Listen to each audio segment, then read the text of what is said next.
Assalamualaikum warahmatullahi wabarakatuh. Perkenalkan, kami dari kelas 1C, Program Studi Sistem Informasi dari kelompok 5. Di sini kami akan memberikan penjelasan terkait poster yang telah kami buat. Poster ini dilatar belakangi oleh guru yang memiliki peran vital dalam mewujudkan tujuan nasional, yaitu mencerdaskan bangsa. Namun, guru di Indonesia, terutama yang berstatus honorer, masih belum mendapatkan kesejahteraan yang layak dan penghargaan yang pantas atas dedikasi mereka. Ketimpangan antara beban kerja dan penghargaan yang mereka peroleh menunjukkan adanya ketidakadilan dalam sistem pendidikan di Indonesia. Oleh karena itu, diperlukan langkah nyata untuk memperjuangkan hak-hak guru dan tenaga pendidik lainnya melalui sistem yang transparan, adil, dan berbasis hak asasi manusia. Assalamualaikum warahmatullahi wabarakatuh.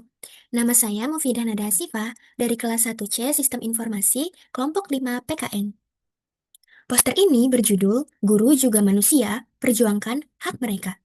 Ide dasarnya muncul dari kenyataan yang masih sering kita lihat di Indonesia. Banyak guru yang berjuang keras dan mengajar dengan sepenuh hati untuk mencerdaskan bangsa. Tetapi, kesejahteraan dan penghargaan untuk mereka justru sering diabaikan. Padahal, guru adalah manusia yang juga punya hak yang sama seperti profesi lain. Hak untuk hidup layak, hak untuk sejahtera, dan hak untuk dihargai atas jasa dan kerja kerasnya.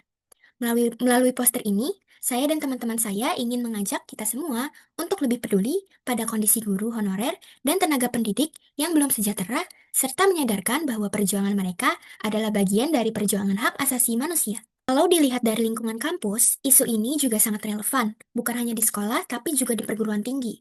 Masih banyak dosen honorer dan tenaga kependidikan kontrak yang mengalami ketimpangan kesejahteraan.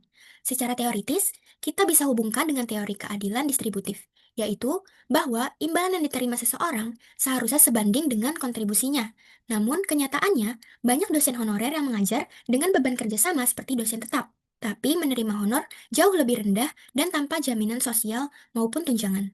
Hal ini menimbulkan ketidakadilan struktural di dunia akademik. Sedangkan secara empiris, ketidaksejahteraan ini berdampak langsung pada kinerja dan kualitas pendidikan. Banyak dosen atau tenaga kontrak yang akhirnya mencari pekerjaan tambahan untuk memenuhi kebutuhan hidup, sehingga waktu dan fokus mereka untuk penelitian atau bimbingan mahasiswa jadi berkurang. Namun sebaliknya, kalau mereka diberi honor yang layak, akan muncul komitmen yang lebih tinggi, stabilitas tenaga pengajar, dan peningkatan kualitas akademik di kampus. Nama saya Akmal Azaki dan saya akan menjelaskan tujuan pembuatan poster dari kelompok kami. Yang pertama ialah pencegahan korupsi.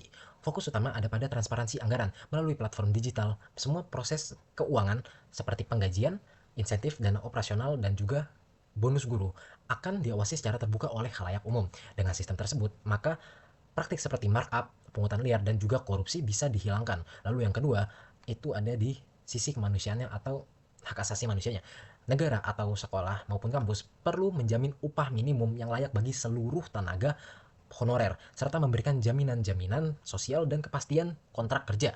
Hal ini sejalan dengan pasal 27 ayat 2 Undang-Undang Dasar 1445 yang menyatakan bahwa setiap warga negara berhak atas pekerjaan dan penghidupan yang layak bagi kemanusiaan.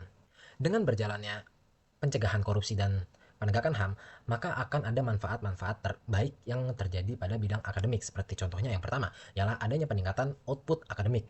Dengan kesejahteraan yang terjamin, dosen maupun guru akan lebih fokus dalam mengajar dan juga lebih stabil dalam melakukan penelitian, sehingga inovasi-inovasi yang dikeluarkan oleh kampus serta lulusan-lulusan yang dikeluarkan oleh sekolah tersebut akan menjadi lebih maksimal karena dosen maupun gurunya bekerja pun secara maksimal.